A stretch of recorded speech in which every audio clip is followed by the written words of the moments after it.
Bachelor of hotel management లో university first rank, second rank, third rank. Sun international, Visakhapatnam, Hyderabad. Macherla నియోజకవర్గంలో Telugu Desam party వాళ్ళని, ఇతర స్వతంత్ర అభ్యర్థుల్ని ఎవరిని కూడా అక్కడ నామినేషన్ వేయకుండా చూస్తున్నారు. మీరు అలాగే బోండమ్మ గారు, అలాగే మిగతా ఒక లీగల్ టీం ఉదయాన్నే వెళ్ళి న్యాయబద్ధంగా పోలీస్ స్టేషన్లో కంప్లైంట్ ఇమ్మన్నారు. అంతే. మేము వెళ్ళి దౌర్జన్యంగా అక్కడికి వెళ్ళి నామినేషన్ వేయించడానికి కూడా కాదు, పోలీసు వారికి కంప్లైంట్ ఇమ్మన్నారు. కానీ మేము వస్తున్నది తెలుసుకున్నటువంటి పిన్నెల రామకృష్ణారెడ్డి, అతని గురించి మళ్ళీ చెప్తాను. అతను ఒక వేలంపాట పెట్టాడు. వేలంపాట అంటే మాచర్ల నియోజకవర్గంలో ఉన్నటువంటి వ్యక్తులను అందరిని పిలిచాడు.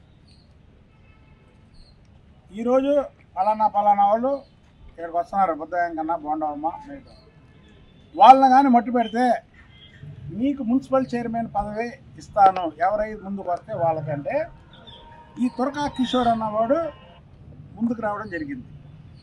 అంటే పాత్రధారి తురకా కిషోరు, సూత్రధారి పిన్నెల రామకృష్ణారెడ్డి. ఇవాళ నేను వచ్చిన దానికి మెయిన్ ఏంటంటే ఈ దాడి చేయించింది పిన్నెల రామకృష్ణారెడ్డి, దాడి చేసింది తురకా కిషోరు అండ్ వాళ్ళ అనుచర వర్గం చేశారు. అది ఎంత భయంకరంగా జరిగిందంటే విజయవాడ నగరంలో పుట్టి పెరిగా మా దగ్గర ఎన్నో గొడవలు జరుగుతాయి, ఏమైనా జరుగుతాయి. కారులో లెఫ్ట్ నేను కూర్చున్నా, ఇటువైపు రైట్ బోండమ్మ కూర్చున్నాడు. కరెక్ట్గా మాచర్ల ఎంటర్ అయ్యాము. గ్రానైట్ రాళ్ళు పెద్ద పెద్దవి కారు మీద టపా టపా టపా పడితే మొత్తం ఎక్కడికక్కడ గ్లాసు పగిలిపోవడం జరిగింది. పగిలిపోయి అదిగో బుద్ధయ్య కన్నా వీడియో ఏదో రవీంద్ర వీడియో కూడా చూపిస్తా.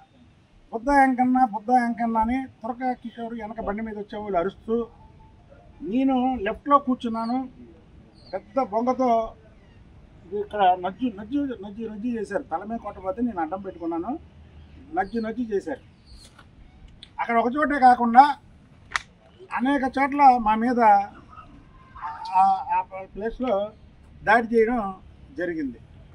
ఇది చాలా భయంకరమైనటువంటి దాడి. అది మీరు టీవీల్లో చూసిన దానికి అసలు ఇంకొక చిత్రం ఏంటంటే దాన్ని వాళ్ళే వీడియో చేసి, కావాలంటే ఆ వీడియో కూడా క్లిప్పింగ్స్ మీరు ఫస్ట్ ఎవరు చేశారో అది పట్టుకుంటే వాళ్ళే వీడియో చేసి ప్రజలకు వదిలేరు. అంటే ప్రజల్ని భయప్రాంతులు చేయడానికి యొక్క ఉద్దేశంతో మమ్మల్ని మట్టుబెట్టి ప్రజలకి ఒక సంకేతం ఏమని, రాష్ట్రంలో ఎవరన్నా నామినేషన్ వేస్తే చంపేస్తాం అని ఒక సంకేతం ఇవ్వడానికి ఆ కార్యక్రమాన్ని చేయించాడు పిన్నెల రామకృష్ణారెడ్డి. ఈ పిన్నెల రామకృష్ణారెడ్డి భాగవతం మాచర్ల ప్రజలకి అలాగే పల్నాడు ప్రజలకి అందరికీ తెలుసు. విగ్రహాలు దొంగతనం కేసులో అతను ముద్దాయి, పేకాట ఆడించడంలో సిద్ధహస్తుడు. ఇలాంటి వ్యక్తులు శాసనసభ్యులుగా ఎన్నికైతే ఏం చేస్తారో మనం క్లియర్గా చూసాం. మాచర్లలో ఎన్ని వేల కోట్లు దోచుకున్నాడు. కాబట్టి అలాంటి వ్యక్తులు సమాజంలో తిరగడానికి అర్హులు కాదు. కాబట్టి మేము ఆ రోజు నుంచి మా మీద దాడి చేసినప్పటి నుంచి ఇక్కడ ఉన్నటువంటి ఎస్పీలకి అనేక సార్లు నేను ఫోన్ చేయడం జరిగింది. ఎవరు కూడా స్పందించలా ఈ కేసు మీద. ఎందుకంటే ప్రభుత్వం వాళ్ళది. ఈ పిన్నెల రామకృష్ణారెడ్డి వీళ్ళు ఏంటంటే అధికారం రాగానే పవర్ ఉన్నప్పుడు పిన్నెల రామకృష్ణారెడ్డి, అధికారం పోయి పవర్ పోయిందనుక అతని దగ్గర పిల్లి రామకృష్ణారెడ్డి. ఇవాళ ఎక్కడున్నారు చెప్పండి? మేము ప్రతిపక్షంలో కూడా వీరోచితంగా పోరాడినటువంటి వ్యక్తులు. మేము అధికారం ఉన్నా ఒకటే, లేకపోయినా ఒకటే. మా దగ్గర అధికారం ఉన్నా లేకపోయినా ఇప్పుడు కూడా మా ఒంట్లో కరెంట్ ఉండదు. వీళ్ళకి అధికారం ఉన్నప్పుడేమో ఒంట్లో పవర్ ఉంటుంది, అధికారం పోయినప్పుడేమో పిల్లలాగా పారిపోతారు. మేము అధికారం లేనప్పుడు ప్రజాస్వామ్యాన్ని రక్షించడానికి, నామినేషన్లు వేయించడానికి ఇక్కడికి వచ్చాం. ఆ రోజు కేసులు తీసుకోలేదు కాబట్టి మేము ఈరోజు పిన్నెల రామకృష్ణారెడ్డి దాంట్లో మొదటి ముద్దాయి, సెకండ్ ముద్దాయిగా తురకా కిషోరు, అండ్ అదర్స్ అంటే వాళ్ళ పేర్లు మాకు తెలియదు. అది నేను ఇవాళ లిఖితపూర్వకంగా చేసి పెట్టడానికి ఇక్కడికి వచ్చాం. కాబట్టి ఎస్పీ గారు ఇవాళ ఏదో కలెక్టర్ గారితో ఎక్కడ ఉంది పాపం, ఆయన ఇప్పుడు చూస్తున్నారు. మీరు కూడా లేట్ అవుతారని నేను వచ్చాను. ఆయన 10 నిమిషాల్లో వస్తారు. అందులో ముందు అడిషనల్ ఎస్పీ గారికి ఆ రిప్రజెంటేషన్ ఇచ్చాము. తప్పకుండా విచారణ జరిపి పిన్నెల్లి రామకృష్ణారెడ్డిని కూడా ముద్దాయి కింద చేర్చాలి.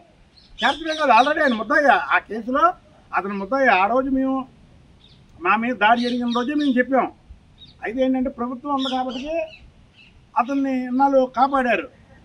కాబట్టి పిన్నెల్లి రామకృష్ణారెడ్డి మొదటి ముద్దాయి, రెండవ ముద్దాయి తుర్కా కిషోర్ అండ్ అదర్స్. అసలు ఆ తుర్కా కిషోర్ని కానీ అరెస్ట్ చేస్తే మొత్తం భాగవతం అంతా, ఈ ఏలంపాటి భాగవతం కూడా బయటకు వస్తుంది. తుర్కా కిషోర్ని బయటికి అరెస్ట్ చేస్తే ఈ భాగవతం అంతా బయటకు వస్తుంది. పిన్నెల్లి రామకృష్ణారెడ్డి నిన్న ఒకటే అడుగుతున్నా, నీకు ముంజేతికి మీసమున్న మాచర్ల అంటే పలనాడు గడ్డ మీద వీరపుత్రుడివి అయితే, అంటే ఇది ఒక పౌరుషాల గడ్డ ఈ పలనాడు అనేది. రాష్ట్రంలోనే ఈ పల్నాడు అనేది ఒక ఇది, దాంట్లో